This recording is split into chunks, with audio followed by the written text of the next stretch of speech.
Oke, di video kali ini gue bakal ngebacotin untuk iPhone 13 di tahun 2025, tepatnya di pertengahan tahun lah bisa dibilang ya. Ya kan. Nah, handphone ini tuh buat lu yang khususnya buat kerja berat. Ada dua tipe nih yang gue sebut dalam konten ini, yaitu lu hobi ngegame berat parah ya.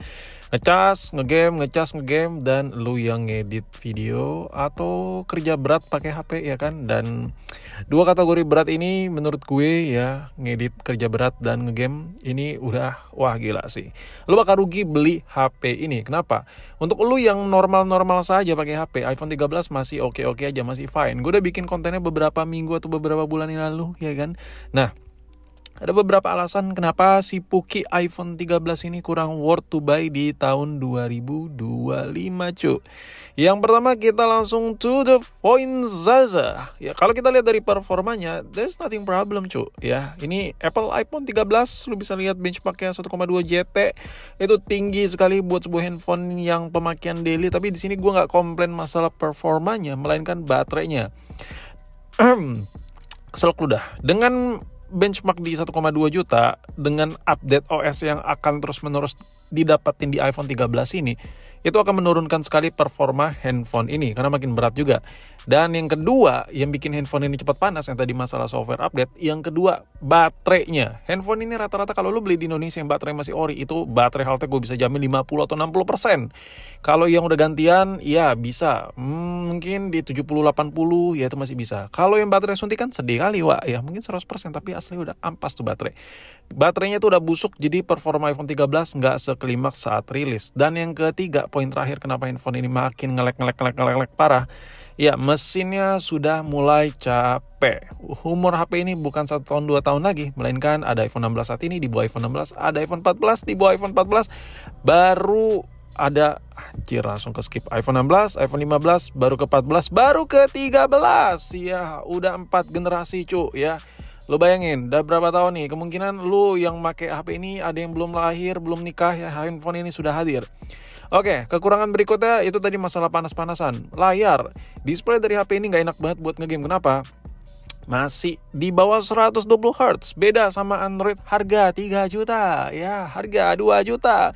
Not enough to roasting. Ya, iPhone harga berjuta-juta ini, jangankan dibandingkan dengan Android harga 3 juta yang layarnya 120 Hz ya, handphone harga 1 jutaan pun layarnya bisa lebih jos dibandingkan si Puki iPhone 13 ini. I know is not to Apple to comparing, but ya mau gimana kalau kita ngomongin display, dihilangkan dulu masalah merek atau brandnya ya kan. Intinya lu punya uang budget 1 jutaan, lu pilih Android, banyak yang brightnessnya nampol, 120 Hz, bezel-less, full view display tanpa poni ya kan. Mau incinya gede segede harapan orto kalian, banyak sekali.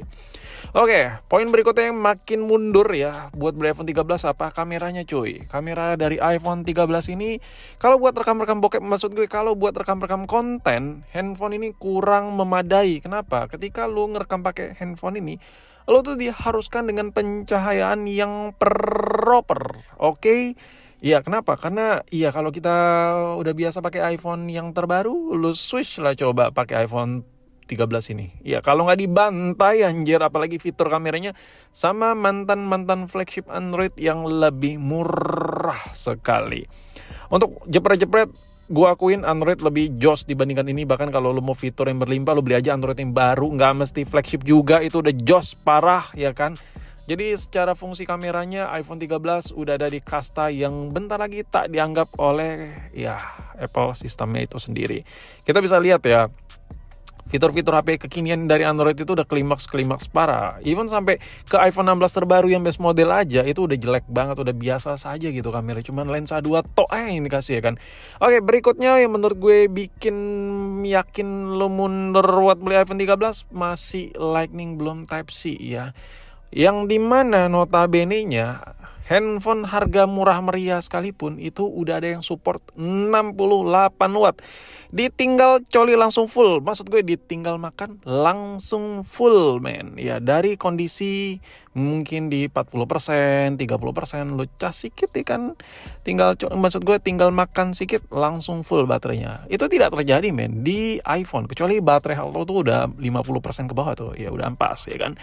Jadi ya dengan segala kekurangan ya menurut gue si Puki iPhone 13 ini, coba deh pikir-pikir sejuta kali buat kalian yang di luar sana yang memang karakternya itu make berat ya, bukan lu yang make yang so-so ya sesekali ya paling nonton bokep dikit-dikit, nggak, maksud gue nonton video yang bermanfaat dikit-dikit ya kan, kayak gitu-gitu yang simpel-simpel gitu ya lo fine aja, handphone ini masih kelewat worth it lah buat sosmed, scrolling 13 ini masih overkill, cuman buat pemakaian berat gue bisa bilang handphone ini kurang meyakinkan di tahun 2025.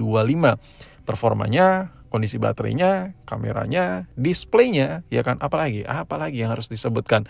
Dari fisik ya, oke, gue coba tambahin. Fisik iPhone 13 ini, kalau lu dapat housing yang masih original, warna bezelnya itu sudah makin memudar. Ya beda cerita kalau lu beli yang varian 13 Pro-nya, itu masih oke. Cuman untuk varian 13 base model ini, apalagi buat tipikal handphone di user sebelumnya, ya pemilik sebelum itu nggak pakai case, jarang pakai case, dia biasanya warna bezel-bezelnya itu udah mulai memudar gitu. Karena faktor usia juga, karena faktor pemakaian lah. Jadi intinya, dari segala sudut handphone ini sudah mulai mundur ya kan, kearogansiannya bahwa handphone ini overkill di segala bidang cuy. Jadi menurut gue coba pikirkan opsi lain, apalagi lu yang bela-belain spend dana yang lumayan banyak ya buat beli yang versi internya bahkan ya kan. Tapi serba dilema sih, lu beli iPhone 13 internya oke murah tapi ya begitu, versi resminya mahal tapi ya dibandingkan Android, wah banyak yang tergiur nih spek Android di harga yang sama dengan iPhone 13 resmi. Jadi menurut gue serahin ke kalian kalau disuruh pilih-pilih mana, tapi gue yakinin sekarang ini versi agak yakinin sedikit lah. Kalau lu emang ada kebutuhan buat konten, khususnya perekaman video, dan lu bisa setup pencahayaan yang proper, iPhone 13 ini masih masuk ke wishlist menurut gue. Dan gue bisa bilang handphone ini kalau lu suruh gue paksa pakai, gue juga masih mau sih, karena tipikal gue pakai handphone ini paling buat backupan, kalau kadang-kadang bantu rekam ya kan, kadang-kadang ngedit juga di HP, itu masih oke untuk sebuah iPhone 13. Dan gue kadang pakai HP juga gak terlalu banyak. Artiannya gue di luaran sana boy, gue sangat jarang sekali pakai HP buat hal yang gabut-gabut gak jelas. Jadi menurut gue iPhone 13 masih cocok buat gue. Tapi gue notice lagi ke kalian semua, sebenarnya kalau yang mau perfect ya lu beli aja iPhone gen terbaru. Di situ juga gue udah kasih opsi, kalau lu belum mampu beli iPhone gen terbaru, iPhone yang mendekati model terbaru tuh HP apa sih yang paling worth it? Gue udah sering bahas juga, dan harus gue notice juga ke lu semua, iPhone terbaru pun sekalipun bukan berarti tuh handphonenya cocok buat lu. Ada beberapa poin iPhone terbaru sekalipun gak cocok buat kalian. Contoh aja, kalian yang udah biasa ngecasnya kenceng banget di iPhone paling baru sekalipun, itu berasa kurang anjir, berasa kurang men. Gue yang punya Android murah 68 watt, gue pakai iPhone 16 aja berasa lemot banget 16. Ya begitulah bacotan gue mengenai iPhone 13 di tahun 2025.